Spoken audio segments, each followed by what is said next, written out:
Hello everyone, today I'm going to give you a presentation about the information management issue of Australian Bureau of Statistics. The ABS is Australia's national statistical agency providing trusted official statistics on a wide range of economic, social, population and environmental matters of importance to Australia.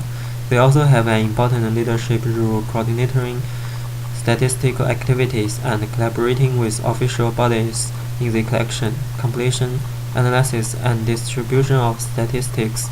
This assists in maximizing the value of government investment on these activities and ensures the outputs are fit for purpose. Organization goal is that the information collected in the census in 2017 helps estimate Australia's population, and this information is used to distribute government funds and plan services for the community, housing, transport, education, industry, hospitals, and the environment. Census data is also used by individuals and organizations in the public and private sectors to make informed decisions on policy and planning issues that affect the lives of all Australians. The information needs is about the living situation of current address and address in the last year, the marriage situation, academic certification situation, and family situation, also income and work situation. And ABS conduct a census to collect the information they need in this year in August. And here is the information management issue. After census, ABS get a large quantity of information from 24 million participants for analyzing an appropriate fund plan in many social areas. However, it is hard to manage this big data set and determine whether it has some misinformation or not. In this case, it is important to remind that there will still be some error data from collection. For example, some of my friends usually just rent a room from some Chinese who have already taken the apartment.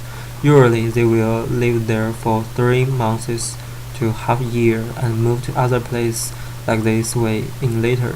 To the people like them, it is hard to get the accurate living situation. Also, for a lot of international students, the first choice when they first time arrive in Australia is homestay, but usually they will not stay there for too long.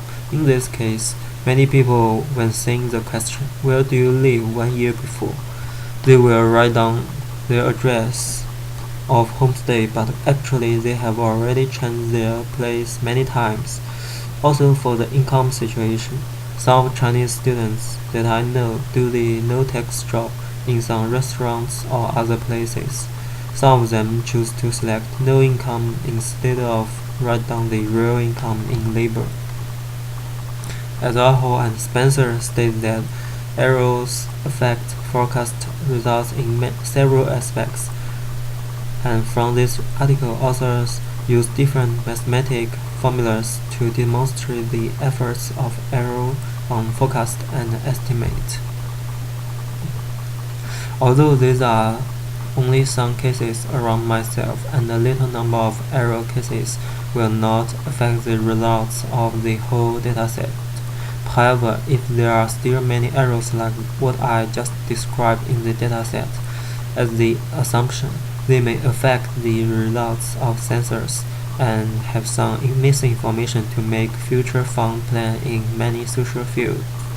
And from the international students' perspective, misinformation is not a good situation to let government know more about the international students, and this may affect the international student policy.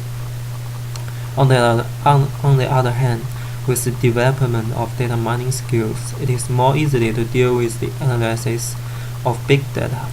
It becomes that data mining is more likely to be a useful tool to help them to help staff in ABS to manage the information more accurately and decrease the situations that may get misinformation.